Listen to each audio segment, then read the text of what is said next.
Sahabat Oase Rohani Katolik yang dikasihi dan mengasihi Tuhan, salam damai, salam sehat, dan sukacita selalu dalam Tuhan kita Yesus Kristus.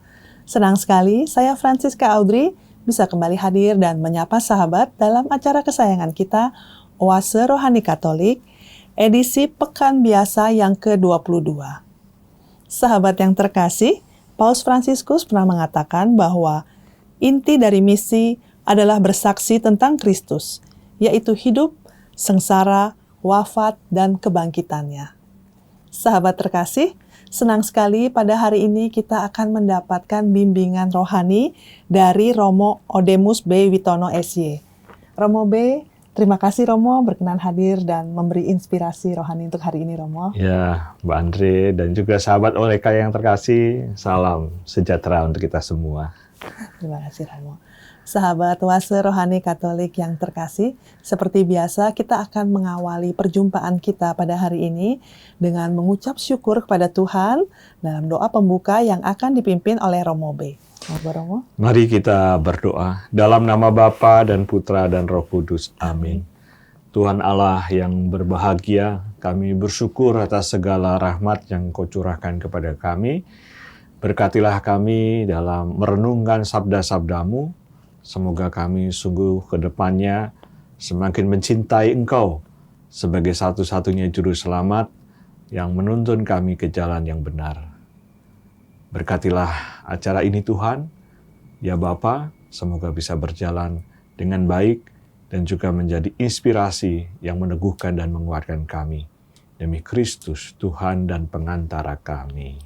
Amin. Dalam nama Bapa dan Putra dan Roh Kudus. Amin. Terima kasih Romo. Sama-sama. Roh Tuhan menyertai aku. Aku diutusnya untuk mewartakan kabar gembira kepada kaum miskin. Pembacaan diambil dari surat pertama Rasul Paulus kepada jemaat di Korintus. Saudara-saudara, ketika aku datang kepadamu, aku tidak datang dengan kata-kata yang indah atau dengan hikmat untuk mewartakan kesaksian Allah kepada kalian. Sebab aku telah memutuskan untuk tidak mengetahui apapun di antaramu, selain Yesus Kristus, Dia yang disalibkan. Aku pun datang kepadamu dalam kelemahan, dengan sangat takut dan gentar. Baik ajaran maupun pemberitaanku tidak kusampaikan dengan kata-kata hikmat yang meyakinkan, melainkan dengan keyakinan akan kekuatan roh, supaya imanmu jangan bergantung pada hikmat manusia, melainkan pada kekuatan Allah. Demikianlah sabda Tuhan. Syukur kepada Allah. Sahabat, mari kita tanggapi bacaan dengan Mazmur tanggapan. Betapa besar cintaku kepada hukum-Mu, ya Tuhan. Betapa besar cintaku kepada hukum-Mu, ya Tuhan. Betapa ku cinta Taurat-Mu. Aku merenungkannya sepanjang hari. Betapa besar cintaku kepada hukum-Mu, ya Tuhan. Perintah-Mu membuat aku lebih bijaksana daripada musuh-musuhku. Sebab selama-lamanya perintah itu ada padaku. Betapa besar cintaku kepada hukum-Mu, ya Tuhan. Aku lebih berakal budi daripada semua pengajarku. Sebab peringatan-peringatan-Mu kurenungkan selalu. Betapa besar cintaku kepada hukum-Mu, ya Tuhan. Aku lebih mengerti daripada orang-orang tua, sebab aku memegang titah-titah-Mu. Betapa besar cintaku kepada hukum-Mu, ya Tuhan. Terhadap segala jalan kejahatan, aku menahan kakiku, supaya aku berpegang pada firman-Mu. Betapa besar cintaku kepada hukum-Mu, ya Tuhan.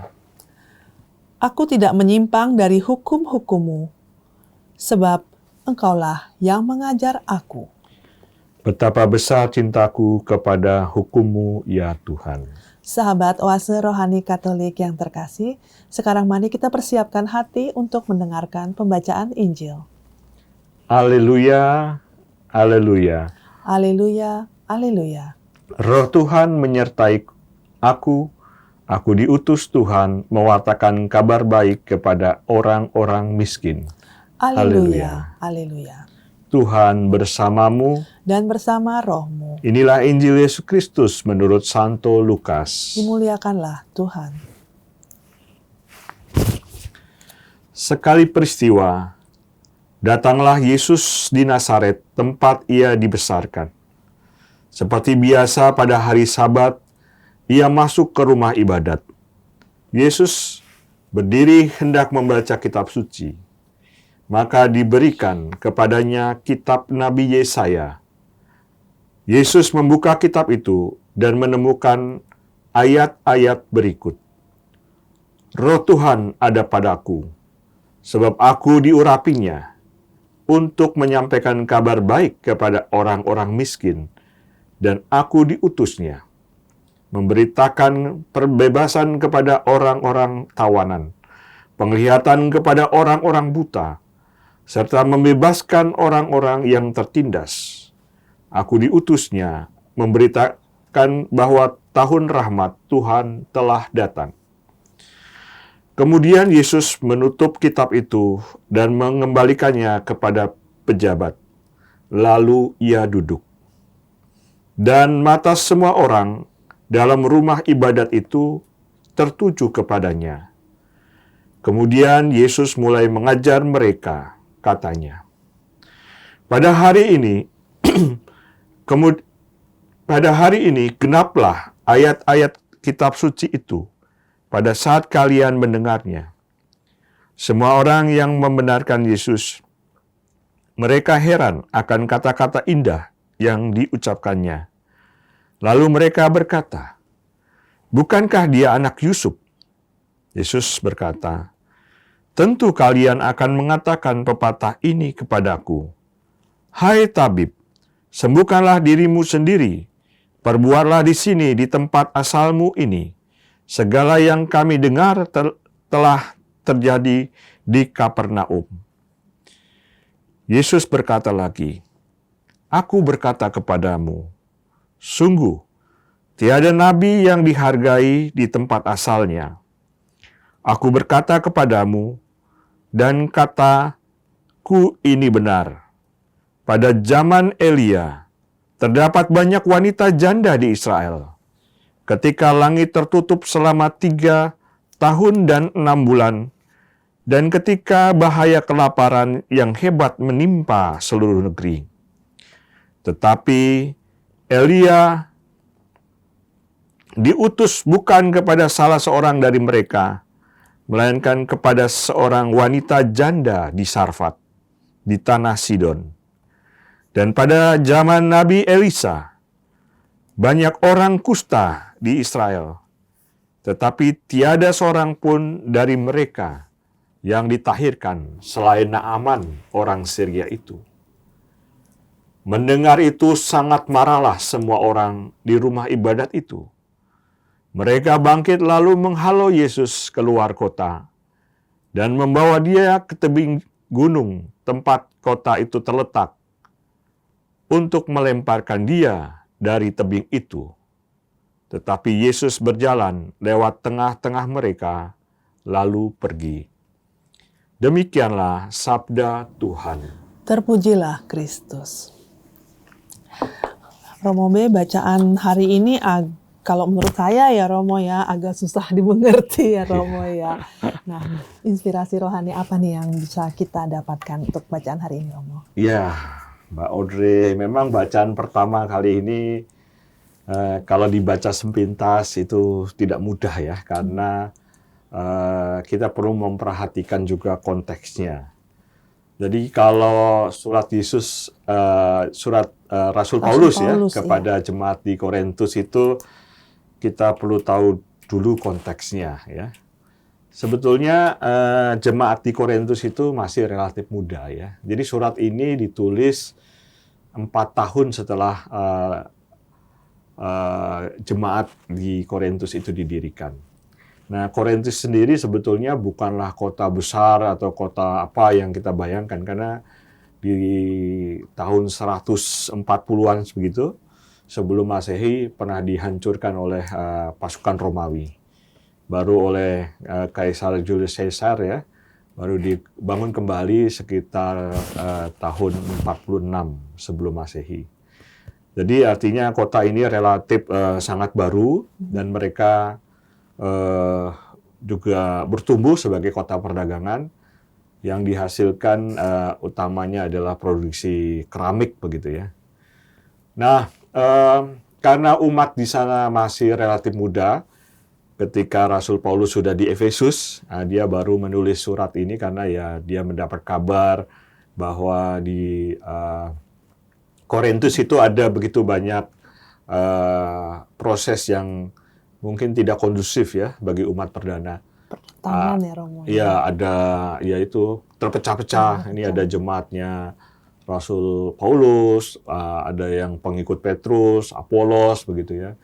Dan juga cara hidup mereka kan masih dipengaruhi oleh budaya Yunani pada waktu itu. Sehingga iman mereka mudah sekali terkotak-kotak, mudah sekali kehilangan arah gitu ya. Dan juga banyak godaan-godaan pagan-pagan pada waktu itu ya, yang ya tadi masalah perkawinan saja di sana menjadi persoalan ya, tidak mudah. Nah, dalam konteks itulah Rasul Paulus menulis surat kepada jemaat di Korintus. Maka yang karena Paulus sadar betul pada waktu itu dia tidak mungkin hadir dengan membawa kesombongan atau keangkuhan intelektual ya. Karena yang dihadapi adalah orang-orang yang secara ini ya, pride kebanggaan itu ya tadi masing-masing merasa punya kedudukan, ya, merasa benar dan sebagainya. Maka pintu masuk yang dipakai oleh Rasul Paulus, dia datang bukan berdasarkan hikmat, tapi karena Kristus ya. Jadi pusatnya adalah Yesus Kristus itu sendiri yang sudah mengalami proses ditinggikan di kayu salib, kemudian menyelamatkan begitu banyak orang, dan kita diundang sebetulnya untuk menjadi pengikut Kristus yang baik. Maka tawarannya Rasul Paulus kepada jemaat di Korintus, ya kita diajak untuk belajar rendah hati. Hikmat itu penting, tetapi bukan segala-galanya. Tetapi Kristus yang mau kita wartakan. Maka persoalan-persoalan jemaat yang sebetulnya bisa diselesaikan, bisa diatasi dengan baik, ya memang perlu diselesaikan gitu ya. Dengan berdialog, dengan berbicara sebagai umat Kristiani ya, yang punya martabat, yang punya hati, yang sungguh-sungguh diajarkan oleh Yesus sendiri tentang kasih ya, persaudaraan dan seterusnya. Kurang lebih begitu konteksnya. Sehingga kita bisa menjadi lebih paham, Mbak Audrey. Tadi Romo mengatakan hikmat itu penting, tapi bukan yang utama. Yang utama adalah Allah ya, atau Tuhan gitu ya, Romo ya. Nah, di sini yang dimaksud hikmat itu apa ya, Romo ya? Jadi hikmat itu kan biasanya itu cenderung dilihat dari sisi knowledge ya, pengetahuan, kebajikan atau kebijakan sesuatu. Dan kita tahu bahwa manusia punya keterbatasan. Bisa jadi ya kearifan lokal atau kebijakan atau hasil buah pikiran kita ini dibatasi juga oleh keterbatasan kita. Maka ketika terjadi debat kusir ya di antara jemaat di Korintus kan, ya ini berhikmat ya, kemudian yang terjadi adalah pertikaian. Yesus kan datang untuk menyatukan. Ya. Jadi kalau mau memperdalam ajaran Kristus, yaitu seperti dalam keseharian kita, di dalam lingkungan-lingkungan, ada yang namanya pendalaman iman, pendalaman rohani. Ya bukan perdebatan iman atau perdebatan rohani yang membuat akhirnya umat terpecah-pecah. Kristus yang diwartakan Paulus adalah Kristus yang menyatukan, yang memberikan kekuatan, peneguhan. Dan waktu itu ya Paulus sadar betul ya, karena di Korintus ini kan kota yang sedang bertumbuh, yang berkembang. Dan banyak aliran yang ada di sana, di luar Kristen juga. Sehingga Kalau kemendalaman iman itu kepada Kristus itu tidak kuat, bisa sekali tergoda, akhirnya hilang ya. Sama dengan kita ya, kalau iman kita menjadi rapuh, menjadi kuat, yang adalah tawaran-tawaran, pengetahuan-pengetahuan dari luar, yang seolah-olah itu hikmat gitu ya. Betul, Tapi ternyata belum tentu Iya, hikmat iya, itu. Karena Gitu. kita tertarik untuk mendalami, akhirnya kita kadang-kala terprosok ya Romo ya. Iya, Terprosok jadi terprosok. mendalami yang salah begitu Iya, ya Romo. Sama betul. seperti orang-orang di Korintus pada saat itu ya Romo. Ya. Betul, Jadi dengan ya. demikian sikap apa ya Romo yang mesti kita ambil supaya dalam kita mempelajari hikmat itu supaya kita nggak salah jalan gitu ya Romo, Iya. nggak terprosok atau gitu seperti ini gitu loh. Ya, saya tuh membaca salah satu teks ya yang ditulis oleh namanya Carl Rogers 1961. Dia menulis tentang relasi atau hubungan itu. Yang pertama itu dia katakan tentang keaslian atau otentik. Ya kalau kita mau berelasi dengan Tuhan ya relasi yang otentik. Tidak lagi pakai topeng-topeng kepalsuan atau macam-macam gitu ya. Sehingga tidak lagi genuine. Jadi citra Allah itu kan sebetulnya salah satu indikasi keotentikan manusia sebagai gambaran Allah sendiri ya. Manusia yang otentik itu seperti itu. Kemudian yang kedua adalah kata penerimaan ya. Jadi Carl Rogers menggunakan kata penerimaan. Jadi ketika kita bisa menerima diri kita, menerima orang lain, bahkan menerima ajaran dari Rasul Paulus ya tentang karya keselamatan Tuhan dan sebagainya, karena kita sudah menjadi pribadi yang otentik, dia bisa menerima secara lebih penuh. Nah, dari penerimaan itulah kemudian keluar yang namanya empati. Empati itu kan rasa perasaan, ikut merasakan apa yang dirasakan oleh orang lain, dan kemudian bisa merangkul dengan kasih. Karena di dalam teks Korintus ini juga, dalam 1 Korintus 13, Rasul Paulus kan bicara tentang kasih. Iya. Kasih yang menyatukan. Kasih itu sabar, murah hati, dan itu ditujukan juga kepada jemaat di Korintus. Dan di balik ada kata kasih itu ada kata empati. Yang merangkum, yang menyatukan, yang memberikan kekuatan. Saya kira 3 kata kunci ini, kalau kita bisa menjadi pribadi yang otentik, bisa menerima diri dan juga sesama kita akan berempati dengan hati yang tulus dan penuh kasih, yang bisa menyatukan. Termasuk jemaat di Korintus itu sendiri, Mbak Audrey. Jadi untuk di zaman sekarang ini kita juga harus belajar dengan apa yang diajarkan atau diteladankan oleh Rasul Paulus ya Romo ya. Kan kadang-kala juga gitu ya saling gontok-gontokan gitu ya antar kelompok gitu ya Romo Saya ya. tuh senang dengan peribahasa kalah jadi abu, menang jadi arang, atau menang jadi arang, kalah jadi abu, ya sama saja lah begitu. Nggak ada yang menang. Pokoknya nggak ada yang menang lah, karena akhirnya ya sama-sama rugi ya. Jadi dengan adanya empati itu, kesatuan, ya kita bisa, ya apalagi kan salah satu yang digelar atau yang didengung-dengungkan oleh Keuskupan Agung Jakarta, salah satunya adalah kata solidaritas, subsidiaritas, ya. Itu kan sebetulnya juga untuk menyatukan semua orang, semua lapisan sebagai kekuatan sebagai persekutuan umat beriman begitu ya. Yang saling meneguhkan, saling menguatkan. Ya, baik. Jadi dengan demikian kita tetap kuat ya Romo ya, nggak akan tergoyahkan begitu ya. Yeah. Karena saya rasa mungkin di sini Santo Paulus memberikan surat demikian karena ya tadi seperti yang Romo katakan, Santo Paulus memprediksikan kalau tidak Santo Paulus turut campur tangan, itu akan hancur ya Romo ya. Ya, karena memang itu kan umat masih baru ya. Baru, iya betul. Ya, butuh yang namanya peneguhan, penguatan. Dan ketika surat itu menjadi teks ya. Jadi teks ini dibuat jadinya ya 4 tahun kemudian. Jadi kalau misalnya Rasul Paulus itu datang ke Korintus pada musim gugur tahun 52 Masehi, teks ini dijadikan teks di tahun 56. Jadi kan otomatis umat itu baru 4 tahun ya. Kalau 4 tahun ini kan proses menjadinya, dan itu dia tulis dari Efesus loh, dikirim ke Korintus. Nah, ketika surat ini menjadi surat yang dikanonkan oleh gereja, itu juga menjadi bacaan kita. Kita diajak untuk bersatu, melihat Kristus sebagai pokok atau pusat hidup kita. Itu. Ya, kalau kearifan, kebijakan itu akan menambah ya. Kan kita mesti ingat ya kata-kata Yesus, carilah dahulu kerajaan Allah, yang lain akan ditambahkan. Nah, itu yang kerajaan Allah ya pusatnya pada Kristus itu sendiri. Dan itu ya Romo, kerajaan Allah juga bisa kita, kalau kita mengikuti ini, kita bisa mendapatkan kerajaan Allah dalam diri sendiri, atau kerajaan Allah itu nanti sih, Romo? Kerajaan Allah kalau diyakini orang Katolik kan bersifat eskatologis ya.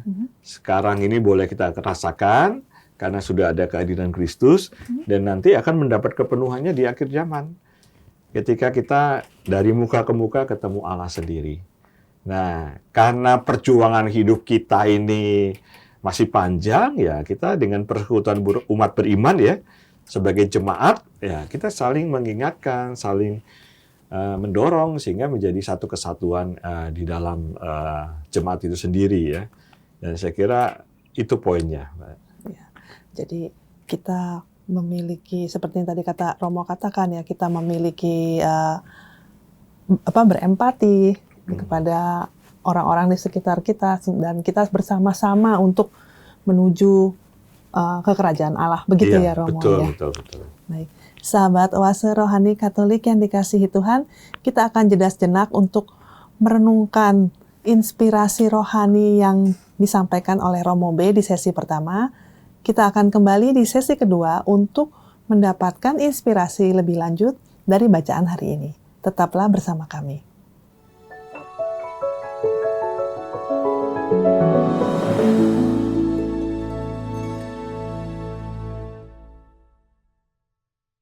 Sahabat Oase Rohani Katolik yang dikasihi Tuhan, terima kasih sahabat masih dengan setia mengikuti acara Oase Rohani Katolik edisi hari ini.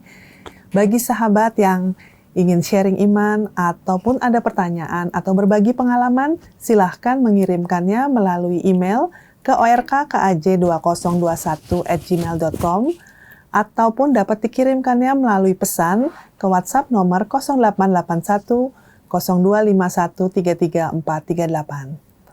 Baik sahabat Oase Rohani Katolik, masih bersama dengan Romo Odemus B. Witono, SY, dan saya Francisca Audrey. Kita akan melanjutkan untuk mendapatkan inspirasi-inspirasi lebih lanjut dari bacaan-bacaan pada hari ini. Romo B, mungkin Romo bisa memberikan sedikit kesimpulan ya Romo dari apa yang inspirasi yang Romo sampaikan di sesi yang pertama ya Romo. Ya, tadi di sesi pertama itu kan hebatnya Rasul Paulus ya, itu memberikan pesan ya, supaya umat di Korintus itu bersatu, rukun, kemudian mereka tidak tersesat pada ajaran-ajaran yang nggak pas gitu ya, terus berpusat pada Kristus. Dan ini diperkuat dalam bacaan Injil pada hari ini. Bagaimana Yesus sendiri menyadarkan orang-orang yang ada di Nazaret, di kampung halamannya sendiri, bahwa bukan pertama-tama mujizat atau hal-hal, tapi justru penerimaan mereka pada Yesus itu sendiri. Tetapi toh dalam bacaan Injil kita ketahui ya, akhirnya mereka malah menggiring Yesus ke tebing jurang ya, ingin mau dibunuh, ya kan? Ini hal yang hal yang mengagetkan ya. Mengapa ya? Karena Yesus pertama-tama tidak mau mengikuti apa yang mereka pikirkan. Dia datang itu untuk mewartakan karya keselamatan. Dia sungguh Mesias dan sebagainya. Tetapi mereka tahu bahwa dia adalah Mesias, maka mereka minta mujizat, minta ini kan. Yesus tidak mau mengikuti mereka ya. Mereka juga sebetulnya ragu-ragu. Apakah Yesus yang juga menurut mereka adalah anak Yosef, Bapak Yosef dan Maria itu adalah Mesias yang digambarkan oleh orang-orang begitu ya. Benar, Mesias yang dinantikan. Yang dinantikan, dan sebenarnya mereka ragu. Maka Yesus mengatakan sebuah kejadian di masa lalu di zaman Nabi Elia dan Elisa ya, tentang sosok ketika bumi kelaparan dan sebagainya itu, matahari itu tertutup, malah yang ditolong adalah seorang janda di Sarfat. Dan ketika begitu banyak orang kena kusta, yang ditolong malah justru Naaman, orang Syria itu. Hanya Naaman ya, Romo. Itu kemudian membuat mereka marah dan akhirnya menggiring Yesus ke pinggir jurang ya. Dan saya kira kemarahan seperti ini kan tidak perlu, apalagi sebetulnya mereka mengenal Yesus sebagai anak tukang kayu begitu ya. Tapi mengenal itu nggak cukup ternyata, karena butuh kemendalaman. Jadi knowledge itu butuh diperdalam lagi menjadi understanding.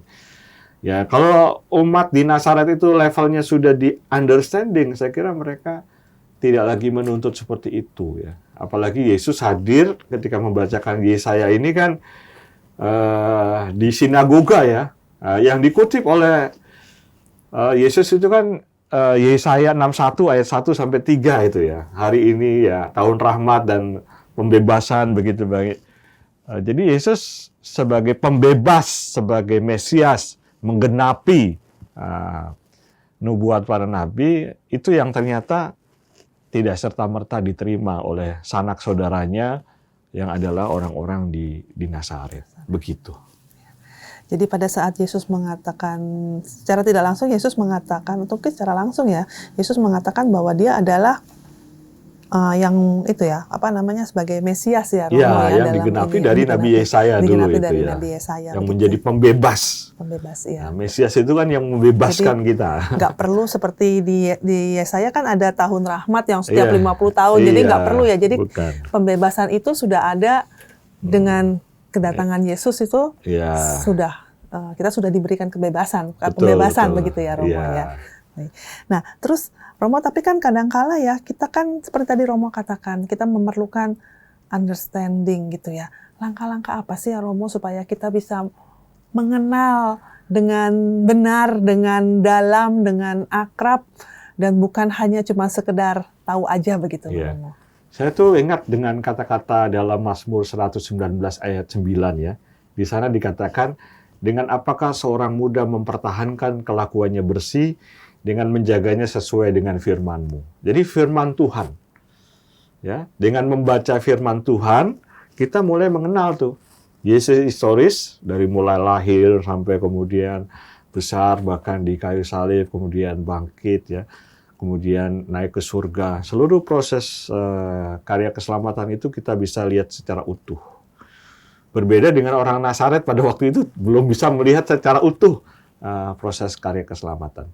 Kemudian Thomas A. Kempis itu pernah mengatakan imitation of Christ, semakin menyerupai Kristus. Nah, ketika kita mengenal, kemudian kita memeditasikan, mengkontemplasikan apa yang dilakukan Yesus, itu semakin hari membuat kita semakin dekat dengan Dia. Dan kita selalu memohon rahmat Tuhan supaya bisa mengenal Yesus dengan lebih baik. Ya, maka di dalam 1 Korintus 3 ayat 16 dikatakan, tidak tahukah kamu bahwa kamu adalah bait Allah dan Roh Allah tinggal di dalam kamu. Itu yang mengatakan Rasul Paulus, bahwa Roh Allah ada di dalam diri kita. Dan kita mohon bantuan rahmat Tuhan supaya mengenal siapa Yesus dalam hidup kita.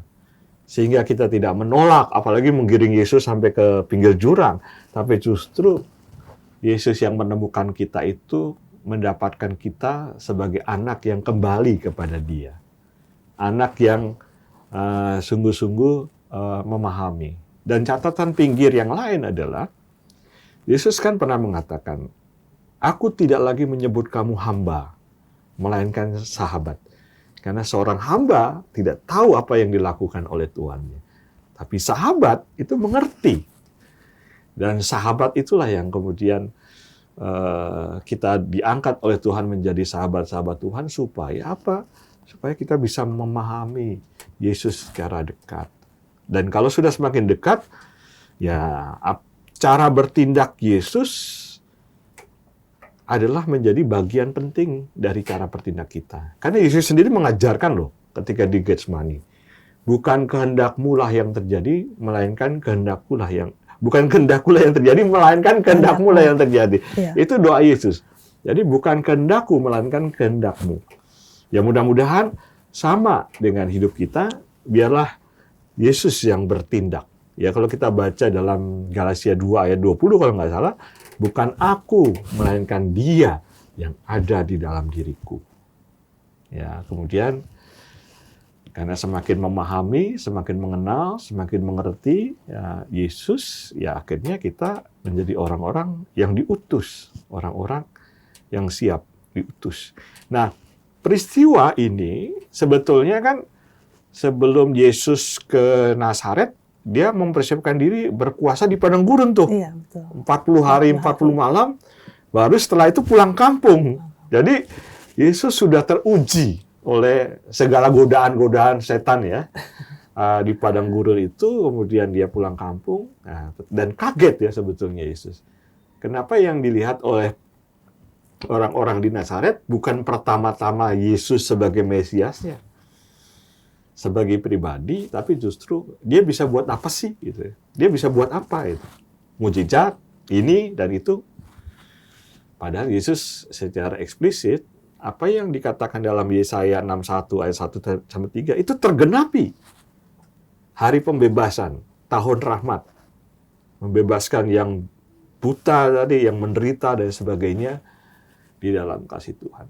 Nah, itu yang saya kira poin penting. Maka sahabat ORK yang terkasih, mari kita semakin memahami, mengenal Yesus dalam kemendalaman kita, ya, dengan cara kita masing-masing, supaya kita bertindak bukan karena ego kita, tetapi karena Kristus yang bekerja di dalam hidup kita. Begitu.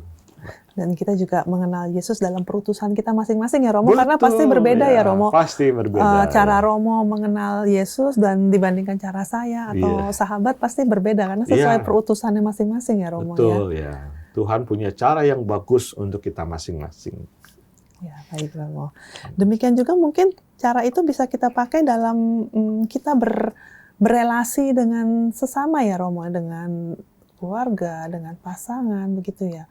Karena kalau kita tidak punya pengenalan yang mendalam ya tadi ya Romo, cuma sekedar begitu aja bisa terjadi seperti kayak kejadian di Korintus gitu ya. Kalau kita hanya mengandalkan knowledge, seperti yang terjadi di Korintus, mereka saling gontok-gontokan, saling marah, saling ini dan sebagainya.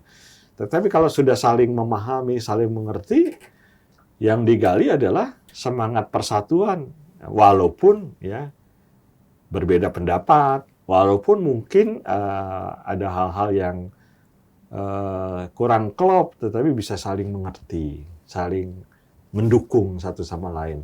Tetapi mendukung bukan dalam kejahatan loh, tapi dalam kebaikan saudara-saudari. Begitu.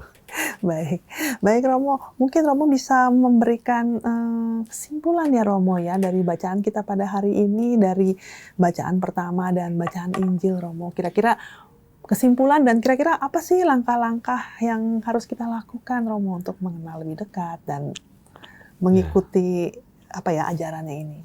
Baik, kesimpulan yang bisa saya petik dari bacaan pertama dan bacaan Injil pada hari ini yaitu kita memang perlu berpusat pada Kristus.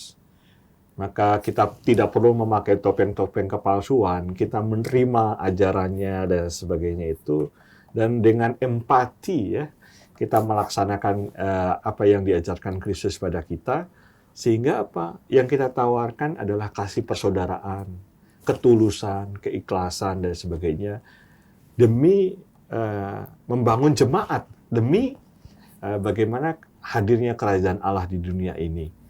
Dan saya kira semua proses itu bisa dilalui bersama ketika kita bisa ada saling mengerti, saling memahami, dan juga mengandalkan Tuhan dalam hidup kita. Karena kita tidak pernah sendirian. Seperti dikatakan oleh Rasul Paulus kepada jemaat di Roma, bab 8 ayat 28, di sana dikatakan kita tahu sekarang bahwa Allah turut bekerja dalam segala sesuatu yang mendatangkan kebaikan bagi siapa saja yang terpanggil sesuai dengan rencananya. Kita tidak sendirian. Kita bersatu bersama Tuhan di dalam mengarungi kehidupan. Mudah-mudahan Anda dan saya dan kita semua, mari kita bangun jemaat kita. Hadirkan kasih, hadirkan persaudaraan, dan berpusatlah pada Kristus, Sang Mesias, Sang Juru Selamat bagi kita semua. Terima kasih. Amin. Amin, Romo. Sahabat Oase Rohani Katolik yang dikasihi Tuhan, kita sudah sampai di penghujung perjumpaan kita pada hari ini.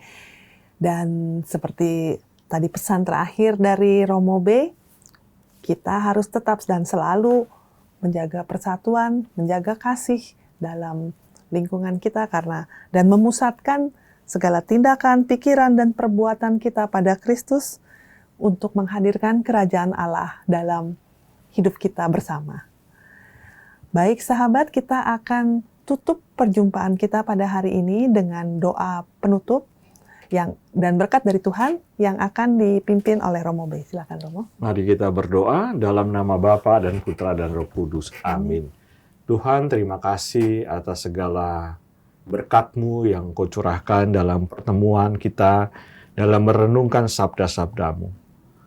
Ya Allah Bapa di surga, kami percaya bahwa Engkau hadir bersama kami semua, dan Engkau sendiri yang memberikan peneguhan.